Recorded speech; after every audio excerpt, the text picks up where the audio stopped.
The city excess revenue, as data provided to me by Gil, it showed that between the underspending and the excess revenue, the projection for year end, which is in another week, is $1.327 million.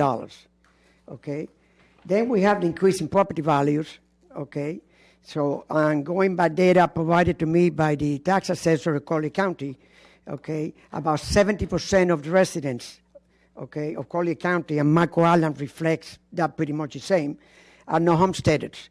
So if you follow that statistic, the city will collect an additional $1.683 million.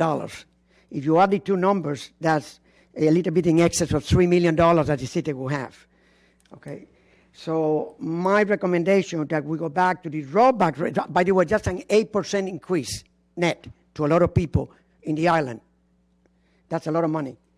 Okay, so I am recommending that we go back to the rollback rate, and that's around 8-cent reduction per mil.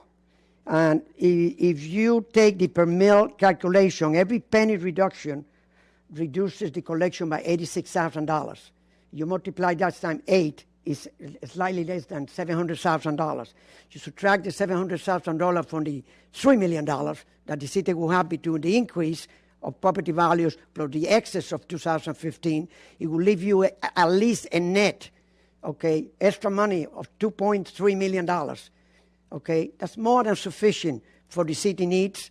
Okay, and I will move and make a motion that we go back to the rollback rate. Okay, we have a motion. Do we have a second? No second. Are you done, Councilor? I'm sure for the time being. Councilor Honecker. I move adoption on second reading of the ordinance authorizing the tax levy and adopt a millage rate of 2.0466 mils for city operations and 0.0953 mils for city voted debt service for the city of Marco Island exclusive dependent taxing districts. Okay, we have a motion. We have a second. Let's hear from the public. Anybody wish to come up and speak on this item? Lisa, has anybody signed up? Lisa? Mr. Barbush. Mike, this is not about the water. This is about, okay. No, Mike Barbush, 690 Palm Avenue West in Goodland.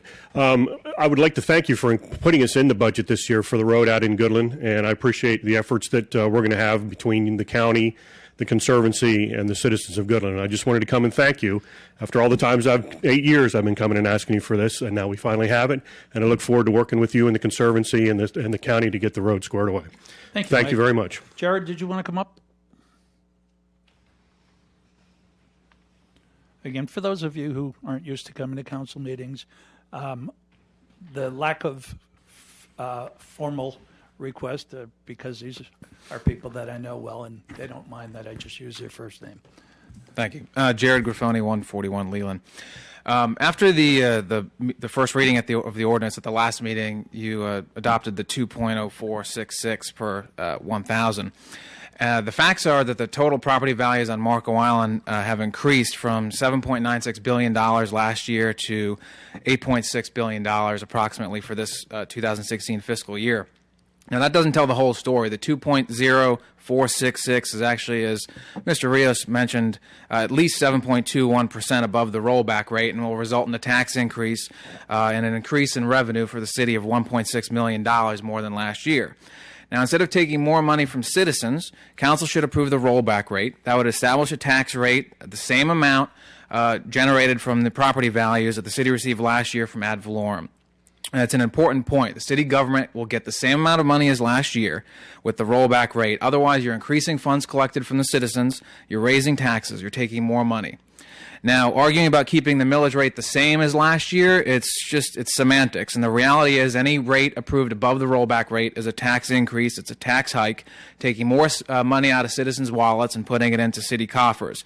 Now, if the council does vote in favor of this, on record, all of you will support a tax increase.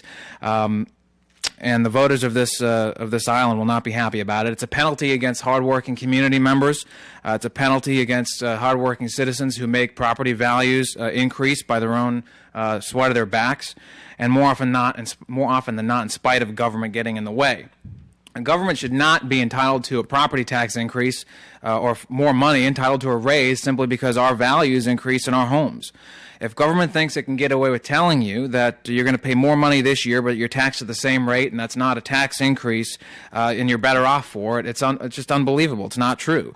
Put this scenario forth to the private sector. If you go to Publix, you fill up your grocery cart, you go to the cashier, you spend $100. Next week you go back, the same amount of food in your cart, the same items, and they tell you it's $107, but you're not really paying any more money because you're getting the same food that you bought last week. And that's what we're talking about here. It's sleight of hand.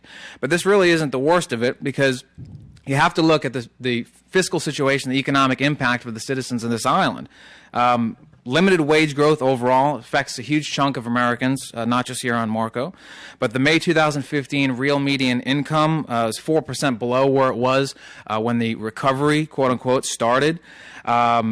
Median household income declined in 2014, 6.5% lower than in 2007, which is when the recession started, 1.5% lower than last year, and that's according to the U.S. Census Bureau, data released a week or so ago. Now, considering these wage figures in a 2% inflation world target by the Federal Reserve, you're talking about a net loss in spending power of every single person on this island, or most people on this island. That is, your earnings increase is less than the amount that you're going to spend to keep up with the price increase. Now, on the other hand, Social Security, there's not going to be a cost of living adjustment this year. It won't be announced officially until next month because they run 12 months from October to September. But if you look at the past 11 months figures, cost of living adjustment it's pretty clear that's not going to happen. There's been public comments about this as well. But so to summarize, when you look at this, citizens have less earning power, lower spending power, no cost of living adjustment, and the city government is trying to do the opposite. Increase earning power, increase their spending power, and get a 7% cost of living adjustment on top of it, resulting in government taking $1.6 million at least more from Marco Island citizens and voters.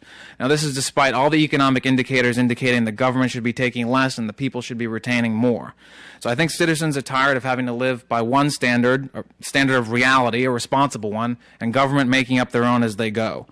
If you want to try to lower the debt by raising spending and increasing taxes, you're doing it the wrong way. You need to be lowering spending, and you need to be giving Marco Islanders more money in their pocketbook. And it starts with reducing this rate by going to and it's really not a reduction in rate, but you go to the rollback rate and you keep your money the same as last year, and you protect Marco Island citizens as well. Thank you. Thank you, Jared. Good evening. A.K. Pataglia, 39 North Collier. I agree completely with the last speaker and also Mr. Rios, and I hope you'll reconsider your vote. You're also contemplating an increase in the water fees, so you have to take that into consideration also. I just hope you'll reconsider it. Thank you. Thank you. Anybody else care to speak? No? Councilor Honecker? Yeah, I'd like to make one comment about the perceived extra millions we have. Gil, we're about $5-6 million short in our pension plans at the moment, correct, for the fire and police, give or take? That's correct. And that means that prior councils did not raise enough millage to cover their liabilities in the past.